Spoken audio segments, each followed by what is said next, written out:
खबर लुधियाना से है, जहां पर लॉकडाउन में दिन और रात में शराब माफिया की ओर से धड़ल्ले से शराब बेची जा रही है। लॉकडाउन में प्रशासन के आदेशों के चलते शहर की सभी दुकानें सख्ती से बंद हैं, लेकिन शराब के ठेके देर रात तक खुले रहते हैं। लुधियाना में कोविड महामारी के चलते प्रशासन के द्वारा चिकित्सा सुविधाओं को छोड़कर सभी दुकानों को बंद रखने के सख्त आदेश निर्देशों के बावजूद भी शराब के ठेकों पर शराब की बिक्री जारी रही। वीकेंड लॉकडाउन में जीबीएन की टीम ने लुधियाना के अलग अलग इलाकों में सर्वे किया और कैमरों की नजर से देखा तो शहर में शराब के ठेके वाले प्रशासन की ओर से दी गई गाइडलाइन की धज्जियां उड़ाते नजर आए। शराब के ठेकों के शटर बंद कर शटर में लगी छोटी खिड़की से शराब की बोतलें बेची जा रही हैं। नूरवाला रोड, बस्ती जोधेवाल और थाना टिब्बा के क्षेत्र में पड़ते मायापुरी इलाके का नजारा ही कुछ और था। मायापुरी की मार्केट में ठेके पर बैठे लोगों का जमावड़ा लगा हुआ था और ठेके का शटर उतारकर सरेआम बिना पुलिस के खौफ से शराब की बोतलें बेची जा रही थी। ऐसे में सवाल ये खड़ा होता है कि क्या पुलिस के नाक तले ये गैरकानूनी काम किसकी शय पर होता है।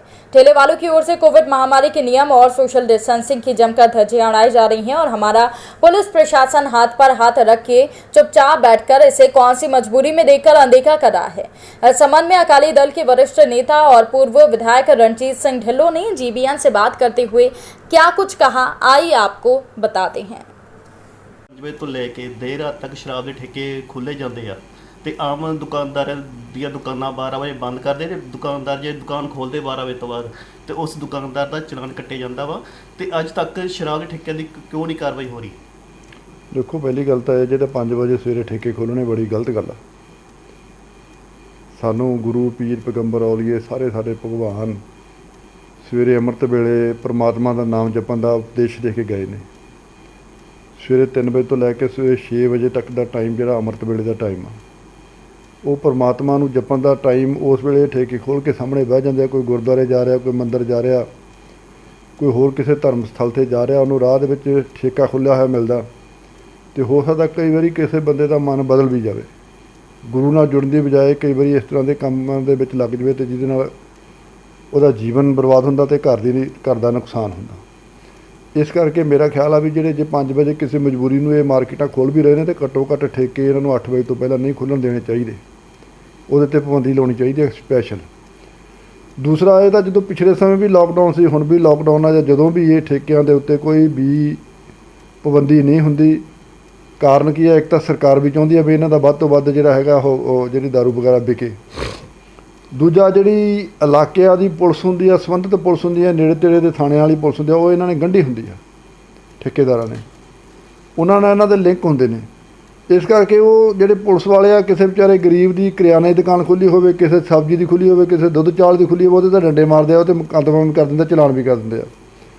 ਪਰ ਠੇਕੇ ਵਾਲਿਆਂ ਤੋਂ ਕਿਉਂਕਿ ਇਹਨਾਂ ਨੇ ਵੀ ਆਪਦਾ ਰਾਤ ਨੂੰ ਜਿਹੜਾ ਸ਼ਾਮ ਨੂੰ ਇਹਨਾਂ ਨੇ ਆਪਣਾ ਮੂੰਹ ਕੌੜਾ ਕਰਨਾ ਹੁੰਦਾ, ਉਹਨਾਂ ਤੋਂ ਲੈਂਦੇ ਨੇ ਅਤੇ ਇਸ ਕਰਕੇ ਠੇਕੇ ਵਾਲਿਆਂ 'ਤੇ ਕੋਈ ਕਾਰਵਾਈ ਨਹੀਂ ਕਰਦੇ। ਇਹ ਸਾਰਾ ਇਹਨਾਂ ਦੀ ਮਿਲੀ ਭੁਗਤ ਦੇ ਨਾਲ ਖੁੱਲ੍ਹਦੇ ਨੇ, ਆਪਣੇ ਆਪ ਨਹੀਂ ਕੋਈ ਖੋਲ੍ਹ ਸਕਦਾ। ਇੰਨੀ ਹਿੰਮਤ ਨਹੀਂ ਕਿਸੇ ਦੇ ਵਿੱਚ, ਜੇ ਮੁਕੱਦਮੇ ਦਾ ਉਹਨਾਂ 'ਤੇ ਵੀ ਡਰ ਹੋਵੇ ਤਾਂ ਉਹ ਵੀ ਆਪਣੇ ਠੇਕੇ ਬੰਦ ਰੱਖਣ। ਤੇ ਸਰ ਆਪਣਾ ਕੈਪਟਨ ਸਰਕਾਰ ਨੇ ਸੱਤਾ ਤੋਂ ਆਉਣ ਤੋਂ ਪਹਿਲਾਂ ਗੁਟਕਾ ਸਾਹਿਬ ਦੀ ਕਸਮ ਖਾਧੀ ਸੀ ਕਿ ਪੰਜਾਬ ਦੇ ਵਿੱਚ ਮੈਂ ਨਸ਼ਾ ਮੁਕਤ ਕਰੂੰਗਾ ਪੰਜਾਬ ਨੂੰ, ਤੇ ਕੀ ਤੁਹਾਡੇ ਲੱਗਦਾ ਤੁਹਾਨੂੰ ਕਿ ਆਪਣਾ ਪੰਜਾਬ ਨਸ਼ਾ ਮੁਕਤ ਹੋ ਚੁੱਕਾ? ਦੇਖੋ, ਸਹੁੰ ਵੈਸੇ ਤਾਂ ਜਵਾਨੀ ਖਾਣੀ ਬੜੀ ਮਾੜੀ ਗੱਲ ਆ। ਹਾਂਜੀ।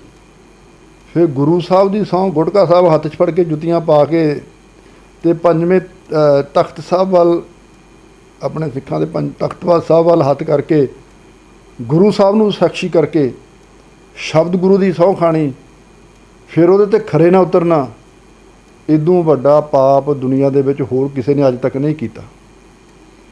ਕਿਉਂਕਿ ਬੇਅਦਬੀ ਕੀਤੀ ਗੁਰੂ ਸਾਹਿਬ ਦੀ ਸਹੁੰ ਖਾ ਕੇ, ਗੁਰੂ ਸਾਹਿਬ ਨੂੰ ਸਾਖੀ ਬਣਾ ਕੇ, ਗੁਰੂ ਸਾਹਿਬ ਦਾ ਭਰੋਸਾ ਦੇ ਕੇ ਲੋਕਾਂ ਨੂੰ ਅਪੀਲ ਕੀਤੀ, ਲੋਕਾਂ ਨੇ ਉਹਨਾਂ 'ਤੇ ਭਰੋਸਾ ਕੀਤਾ ਅਤੇ ਉਹ ਭਰੋਸੇ ਦੇ ਨਾਲ ਇਹਨਾਂ ਨੇ ਭਰੋਸੇ 'ਤੇ ਖਰੇ ਨਹੀਂ ਉਤਰੇ, ਵਿਸ਼ਵਾਸਘਾਤ ਕੀਤਾ। ਵਿਸ਼ਵਾਸਘਾਤੀ ਨੂੰ ਗੁਰੂ ਸਾਹਿਬ ਦੇ ਕਿਹਾ ਵੀ ਭਾਈ ਗੁਰਦਾਸ ਦੀਆਂ 12 ਕਹਿੰਦਾ ਵਿਸ਼ਵਾਸਘਾਤੀ ਹੈ ਕਿਰਤ ਕਾਨ ਮੰਦੇ ਹੂ ਮਨ। ਸੰਸਾਰ ਦੇ ਵਿੱਚ ਇਦੋਂ ਮਾੜਾ ਬੰਦਾ ਦੂਸਰਾ ਹੋ ਨਹੀਂ ਸਕਦਾ ਜਿਹਨੇ ਵਿਸ਼ਵਾਸਘਾਤ ਕੀਤਾ ਹੋਵੇ। ਫਿਰ ਜਿਹਨੇ ਗੁਰੂ ਦੇ ਨਾਂ 'ਤੇ ਵਿਸ਼ਵਾਸਘਾਤ ਕੀਤਾ ਹੋਵੇ ਉਹਦਾ ਤਾਂ ਇਸ ਸੰਸਾਰ ਦੇ ਵਿੱਚ ਕੋਈ ਮਿਸਾਲ ਹੀ ਨਹੀਂ ਮਿਲਦੀ। ਅਤੇ ਇਸ ਕਰਕੇ ਸਿਰਫ ਕੈਪਟਨ ਦੀ ਮਿਸਾਲ ਮਿਲਦੀ ਆ, ਜਿਹਨੇ ਗੁਰੂ ਦੇ ਨਾਂ 'ਤੇ ਲੋਕਾਂ ਨੂੰ ਭਰਮਾ ਕੇ ਵਿਸ਼ਵਾਸਘਾਤ ਕੀਤਾ।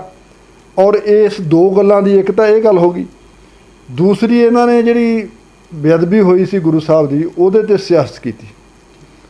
ਇਹਨਾਂ ਨੂੰ ਇਹਨਾਂ ਦੋਨਾਂ ਗੱਲਾਂ ਦਾ ਖਮਿਆਜਾ ਭੁਗਤਣਾ ਪੈਣਾ ਔਰ ਭੁਗਤਣਾ ਸ਼ੁਰੂ ਹੋ ਗਿਆ।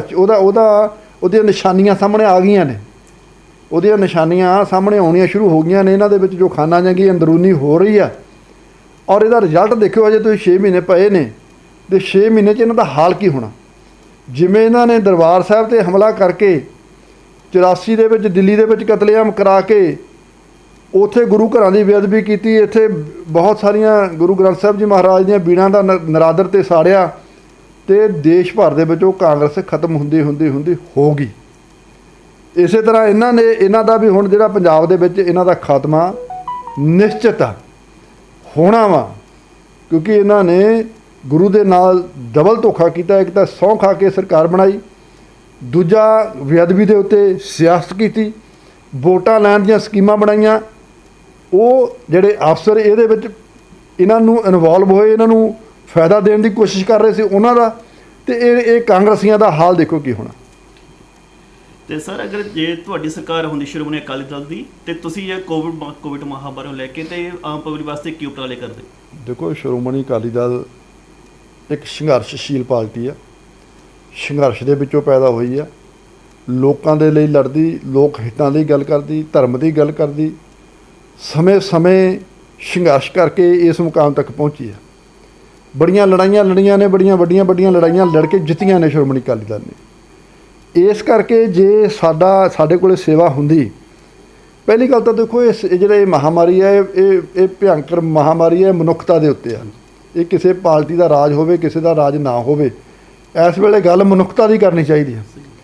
ਕਾਂਗਰਸ ਦੀ ਪੰਜਾਬ ਸਰਕਾਰ ਨੇ ਪਿਰਤ ਗਲਤ ਪਾਤੀ ਪਹਿਲਾਂ ਸ਼ੁਰੂ ਦੇ ਵਿੱਚ ਹੀ, ਜਦੋਂ ਲੋਕਡਾਊਨ ਸ਼ੁਰੂ ਹੋਇਆ ਤੇ ਇਹਨਾਂ ਨੇ ਜਦੋਂ ਰਾਸ਼ਨ ਵੰਡਣ ਦੀਆਂ ਸਕੀਮਾਂ ਬਣੀਆਂ ਜਾਂ ਹੋਰ ਬਣਿਆ, ਇਹਨਾਂ ਨੇ ਕਾਂਗਰਸੀਆਂ ਦੇ ਹੱਥ ਵਿੱਚ ਦੇਤਾ ਤੇ ਉਹਨਾਂ ਨੇ ਵੋਟਾਂ ਦੇ ਆਧਾਰ 'ਤੇ ਕੰਮ ਸ਼ੁਰੂ ਕਰਤਾ।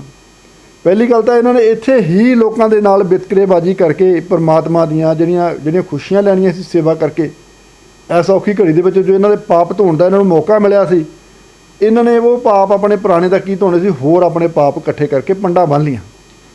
ਸੋ ਇਹ ਜਿਹੜਾ ਸਮਾਂ ਸੀ, ਇਹ ਸਮੇਂ ਦੇ ਵਿੱਚ ਚਾਹੀਦਾ ਤਾਂ ਇਹ ਸੀ ਵੀ ਸਰਬ ਪਾਰਟੀ ਮੀਟਿੰਗ, ਸਰਬ ਦਲ ਮੀਟਿੰਗ, ਜਿਹੜੇ ਹੋਰ ਧਾਰਮਿਕ ਸਮਾਜਿਕ ਸੇਵਕ ਨੇ ਜਿਹੜੇ ਮਨੁੱਖਤਾ ਦੀ ਸੇਵਾ ਕਰਨਾ ਲੋਚਦੇ ਨੇ ਜਾਂ ਕਰਦੇ ਨੇ, ਉਹਨਾਂ ਸਾਰਿਆਂ ਨੂੰ ਇਕੱਤਰ ਕੀਤਾ ਜਾਂਦਾ। ਉਹਨਾਂ ਨੂੰ ਇਕੱਤਰ ਕਰਕੇ ਉਹਨਾਂ ਦੀਆਂ ਡਿਊਟੀਆਂ ਲਾਈਆਂ ਜਾਂਦੀਆਂ, ਉਹਨਾਂ ਤੋਂ ਸੇਵਾ ਲਈ ਜਾਂਦੀ, ਇਲਾਕੇ ਵੰਡੇ ਜਾਂਦੇ ਵੀ ਭਾਈ ਆਹ ਇਲਾਕੇ 'ਚ ਤੂੰ ਕਰਨੀ ਹੈ ਸੇਵਾ, ਆਹ ਇਲਾਕੇ 'ਚ ਤੂੰ ਸੇਵਾ ਕਰਨੀ ਹੈ, ਸਰਕਾਰ ਤੈਨੂੰ ਸਹਾਇਤਾ ਕਰੂਗੀ, ਸਰਕਾਰ ਦੀਆਂ ਸਕੀਮਾਂ ਆਉਣਗੀਆਂ, ਸਰਕਾਰ ਦੀਆਂ ਸਕੀਮਾਂ ਤੁਸੀਂ ਲਾਗੂ ਕਰਨੀਆਂ ਨੇ। ਇੱਥੇ ਇਹਨਾਂ ਨੇ ਵਿਤਕਰੇਬਾਜ਼ੀ ਜਿਹੜੀ ਕੀਤੀ ਹੈ, ਇਹ ਸਕੀਮ ਦੇ ਨਾਲ ਇਹਨਾਂ ਦਾ ਲੋਕਾਂ ਦਾ ਪਲਾਇਨ ਵੀ ਹੋਇਆ ਪੰਜਾਬ 'ਚੋਂ। ਪ੍ਰਵਾਸੀ ਵੀਰ ਸਾਡੇ ਪੰਜਾਬ ਛੱਡ ਕੇ ਗਏ, ਰਾਸ਼ਨ ਨਾ ਮਿਲਣ ਕਰਕੇ ਕਈਆਂ ਨੇ ਸੁਸਾਈਡ ਵੀ ਕੀਤੀ। ਬਹੁਤ ਲੋਕਾਂ ਨੂੰ ਇਹ ਜਿਹੜੀ ਇਹ ਮਹਾਮਾਰੀ ਦੀਆਂ ਭਿਅੰਕਰ ਸਮੱਸਿਆਵਾਂ ਦਾ ਸਾਹਮਣਾ ਕਰਨਾ ਪਿਆ due to Congress, due to Raja ਕਿਉਂਕਿ ਅੰਦਰ ਬੈਠਾ ਸੀ, ਕਿਸੇ 'ਤੇ ਕੋਈ ਉਹਨਾਂ ਦਾ ਹੁਕਮ ਨਹੀਂ ਸੀ, ਕਿਸੇ ਨੂੰ ਕੋਈ ਆਰਡਰ ਨਹੀਂ ਸੀ। ਤੇ ਜਿਹੜੇ ਇੱਥੇ ਇਹਨਾਂ ਦੇ ਅਹਿਲਕਾਰ ਸੀ, ਡੀਸੀ ਵਗੈਰਾ ਜਾਂ ਹੋਰ, ਉਹ ਇੱਕ ਪਾਰਟੀ ਲਈ ਕੰਮ ਕਰਦੇ ਰਹੇ, ਮਨੁੱਖਤਾ ਲਈ ਨਹੀਂ ਕੰਮ ਕੀਤਾ। ਉਹਨਾਂ ਨੇ ਕਾਂਗਰਸ ਲਈ ਕੰਮ ਕੀਤਾ ਤੇ ਕਾਂਗਰਸ ਦੀਆਂ ਜਿਹੜੀਆਂ ਗਾਂ ਬ੍ਰਾਂਚਾਂ ਸੀ, ਜਿਹੜੇ ਕਾਉਂਸਲਰ ਟਾਈਪ ਲੋਕ ਸੀ, ਉਹਨਾਂ ਨੇ ਵੋਟਾਂ ਪੱਕੀਆਂ ਕਰਨ ਦੀ ਕੋਸ਼ਿਸ਼ ਕਰ ਲਈ। ਰਾਸ਼ਨ ਜਿਹੜਾ ਸਰਕਾਰ ਦਾ ਵੀ ਆਇਆ ਸੀ, ਉਹ ਵੀ ਰਾਸ਼ਨ ਉਹਨਾਂ ਨੇ ਵੰਡਣ ਦੀ ਬਜਾਏ ਉਹਨੂੰ ਜਮ੍ਹਾਂ ਕਰ ਲਿਆ। ਜਮ੍ਹਾਂ ਕਰਨ ਤੋਂ ਬਾਅਦ ਉਹ 'ਚ ਕੀੜੇ ਪੈ ਗਏ, ਲੋਕਾਂ ਦੇ ਕੰਮ ਨਹੀਂ ਆਇਆ। ਸੋ ਜੇ ਕਿਤੇ ਕੋਈ ਥੈਲੀ ਆ ਗਈ, ਉਹਨੂੰ 3 ਹਿੱਸਿਆਂ 'ਚ ਕਰ ਲਿਆ। ਸੋ ਇਹ ਜਿਹੜਾ ਇਹਨਾਂ ਨੇ ਮਾੜਾ ਕੰਮ ਕੀਤਾ। ਪਰ ਜੇ ਸਾਡੇ ਕੋਲ ਸੇਵਾ ਹੁੰਦੀ ਸਤਿਗੁਰ ਸੱਚੇ ਪਾਤਸ਼ਾਹ ਦੇ ਤੋਂ, ਕਿਉਂਕਿ ਸੇਵਾ ਦੀ ਭਾਵਨਾ ਸ਼੍ਰੋਮਣੀ ਅਕਾਲੀ ਦਲ ਨੂੰ ਸੇਵਾ ਕਰਨੀ ਆਉਂਦੀ ਹੈ। ਸ਼੍ਰੋਮਣੀ ਗੁਰਦੁਆਰਾ ਪ੍ਰਬੰਧਕ ਕਮੇਟੀ ਸਾਡੀ ਜਿਹੜੀ ਮਹਾਨ ਸੰਸਥਾ, ਅਸੀਂ ਉਹ ਤੋਂ ਸੇਵਾਵਾਂ ਹੁਣ ਵੀ ਲੈ ਰਹੇ ਹਾਂ, ਉਹ ਤੋਂ ਦੇ ਨਾਲ ਸੇਵਾਵਾਂ ਲੈ ਕੇ ਅਸੀਂ ਬਹੁਤ ਵਧੀਆ ਤਰੀਕੇ ਦੇ ਨਾਲ ਲੋਕਾਂ ਨੂੰ, ਚਾਹੇ ਪੱਕਿਆ ਹੋਇਆ ਅੰਨ, ਚਾਹੇ ਕੱਚਾ ਰਸਦ, ਚਾਹੇ ਕਿਸੇ ਵੀ ਰੂਪ ਦੇ ਵਿੱਚ ਕੋਈ ਮੁਸ਼ਕਲ ਨਹੀਂ ਆਉਣ ਦੇਣੀ ਸੀ। ਔਰ ਹਸਪਤਾਲਾਂ ਦੇ ਵਿੱਚ ਬਹੁਤ ਵਧੀਆ ਪ੍ਰਬੰਧ ਕਰਨੇ ਸੀ, ਕਿਉਂਕਿ ਅਸੀਂ ਸੇਵਾ ਨੂੰ ਜਾਣਦੇ ਹਾਂ ਤੇ ਸੇਵਾ ਲੋਕਾਂ ਦੇ ਸਹਿਯੋਗ ਨਾਲ ਕਰਨੀ ਸੀ, ਲੋਕਾਂ ਨੂੰ ਨਾਲ ਲੈ ਕੇ ਕਰਨੀ ਸੀ। ਸੋ ਇਹ ਸਾਡਾ ਤੇ ਇਹਨਾਂ ਦਾ ਫਰਕ ਆ।